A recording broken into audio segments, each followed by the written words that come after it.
नमस्कार दोस्तों।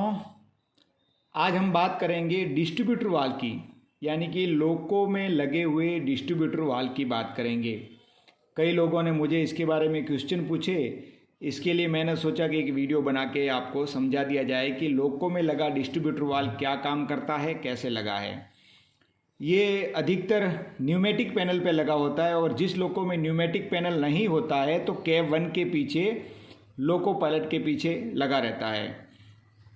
अब ये काम क्या करता है और हमको इसमें क्या विशेष ध्यान देने की ज़रूरत है, उसके बारे में बातचीत करेंगे। दोस्तों, मैंने बहुत सारे और भी वीडियो बना दिए, आप स्क्रॉल करके सभी वीडियो एक एक करके देख लीजिएगा ताकि आपको सारे कंसेप्ट क्लियर हो जाए। और मैं वीडियो ये चलते फिरते बना लेता हूँ, इसमें ज़्यादा एक्यूरेसी या ज़्यादा सुंदरता की आशा ना रखें। जैसे जैसे टाइम मिलता है चलते फिरते बना लेता हूँ।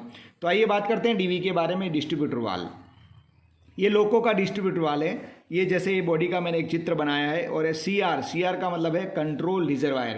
कंट्रोल रिजर्वायर किसका? डिस्ट्रीब्यूटर वाल्व का कंट्रोल रिजर्वायर डिस्ट्रीब्यूटर वाल्व की बॉडी के साथ में ही लगा हुआ है, अलग से नहीं होता है, उसका ही भाग एक। इसके ऊपर कनेक्शन कौन कौन से? एक एमआर प्रेशर का कनेक्शन है, एक बीपी प्रेशर का कनेक्शन। एमआर यहाँ पूरा है 8 से 9.5 kg का, और बीपी प्रेशर 5 kg का कनेक्शन है। और ये गुड्स और पी का हैंडल चेंज ओवर हैंडल है। पी का मतलब पैसेंजर, जी का मतलब गुड्स। और यहाँ पे ये कनेक्शन जा रहा है लिमिटिंग वाल्व में से होते हुए, वीएफ से होते हुए C2 को जा रहा है। और यहाँ पे डिस्ट्रीब्यूटर वाल्व का एक आइसोलेटिंग हैंडल लगा हुआ है। यहाँ डिस्ट्रीब्यूटर वाल्व का एग्जॉस्ट पोर्ट है, और यहाँ डीवी का रिलीज हैंडल है। ये सब इसके पार्ट्स लगे होते हैं लोको के अंदर। यहाँ होता क्या, जब एमआर प्रेशर पूरा होता है तो यहाँ आके रुका रहता है एमआर प्रेशर। अभी इसका कोई काम नहीं है, एमआर प्रेशर यहाँ आके रुका हुआ है। बीपी प्रेशर जैसे ही 5 kg बन जाता है, इधर जाके ये सीआर को भी, बीपी प्रेशर 5 kg से सीआर को भी चार्ज कर देता है। ठीक है, तो अब यहाँ भी 5 kg हो गया है, और यहाँ भी 5 kg बीपी प्रेशर, यानी ये डीवी का प्रेशर हो गया, ये सीआर का प्रेशर हो गया। जब यहाँ और यहाँ बीपी प्रेशर 5 kg बराबर रहेगा तो डीवी बैलेंस रहेगा।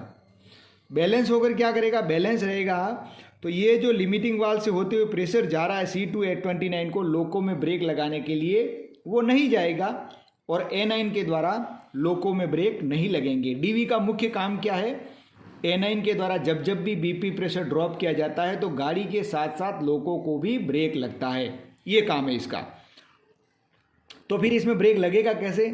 जैसे हम A9 के द्वारा बीपी प्रेशर ड्रॉप करेंगे, ये बीपी प्रेशर ड्रॉप होगा, यहाँ 5 kg और यहाँ आपने ड्रॉप कर दिया, डीवी अनबैलेंस हो जाएगा।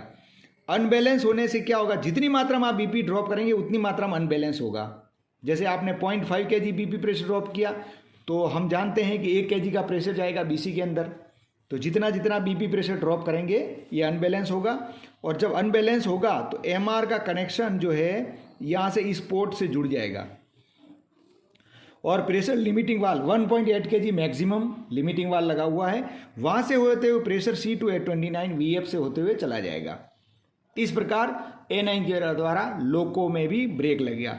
जब बीपी प्रेशर को हम 5 kg वापस बना लेंगे A9 को रिलीज पर रखकर, तो यहाँ 5 kg बन जाएगा, या 5 kg बैलेंस हो जाएगा, ये समझ कट जाएगा, और जो गया हुआ प्रेशर है वो वापस यहाँ से आगे एग्जॉस्ट पोर्ट से निकल जाएगा। इस प्रकार ये डिस्ट्रीब्यूटर वाल्व काम करता है।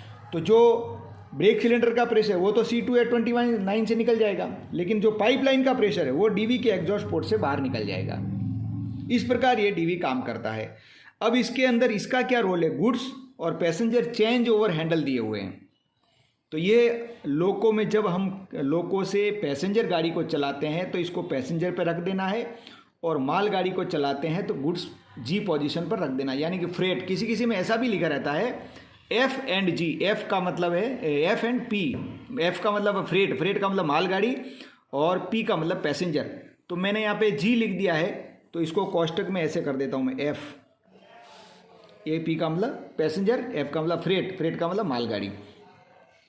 अब इसका रोल क्या है? जब इसको पैसेंजर पे रखते हैं तो हमको मालूम है कि जैसे पैसेंजर गाड़ी में ब्रेक लगाते हैं तो जल्दी ब्रेक लग जाता है, कोचों में भी, तो हमको लोको को भी जल्दी लगा देंगे तो चिंता नहीं है।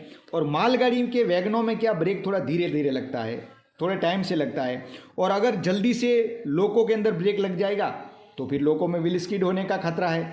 इसलिए यहाँ पे जब इसको ऐप पर रखते हैं तो यहाँ पे क्या है कि एक चॉक सर्विस में आती है जो क्या करती है, प्रेशर के जाने के रेट को कम कर देती है, धीरे धीरे जाता प्रेशर, और जो ये प्रेशर जा रहा है लोको के ब्रेक सिलेंडर में वो धीरे धीरे जाता है और लोको में व्हील स्किड होने से बचाव होता है। इसलिए इस चेंज ओवर हैंडल को हमको देख के रख देना चाहिए, एफ या पी पर रखना चाहिए।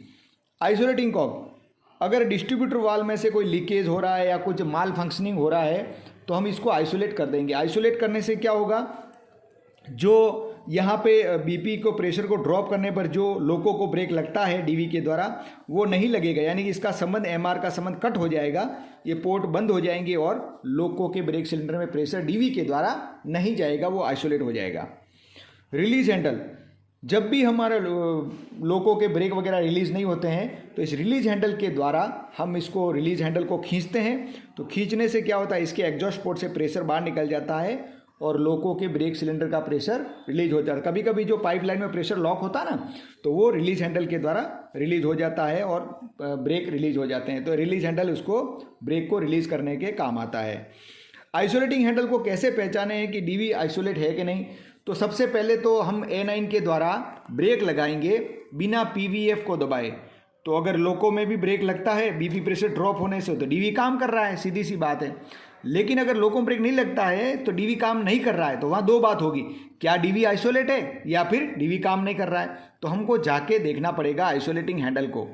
तो जब डिस्ट्रीब्यूटर वाल्व के सामने हम जाएंगे तो पीछे आइसोलेटिंग हैंडल लगा रहता है, ये पीछे लगा रहता है, इसके पीछे लगा रहता है। तो यहाँ जब इसके सामने हम खड़े हैं तो ये 17 बजे की पोजीशन में हैंडल होना चाहिए, और जब ये 19 बजे पे ले जाएंगे तो डीवी आइसोलेट हो गया ऐसा माना जाएगा। इस प्रकार हैंडल को देख के अपन सुनिश्चित कर सकते हैं कि आइसोलेटिंग हैंडल नॉर्मल है या आइसोलेट पे, इस प्रकार कर सकते। लेकिन न्यूमेटिक पैनल में किसी किसी में सामने भी लगा रहता है, तो वहाँ कई लोगों में तो लिखा रहता है आइसोलेटिंग वर्किंग, या फिर आप बीपी को प्रेशर को ड्रॉप करके भी इसका पता लगा सकते हैं। तो मेरे ख्याल से ये डीवी के बारे में आपने काफ़ी कुछ जान लिया है, और इससे जब भी A9 के द्वारा लोको में ब्रेक नहीं लगते हैं तो डीवी को चेक कर सकते हैं, रिलीज हैंडल को खींच सकते हैं, आइसोलेटिंग हैंडल को चेक कर सकते हैं, GNP के जो है ये FNP का चेंज ओवर हैंडल, इसको भी आपको चेक करना चाहिए। धन्यवाद।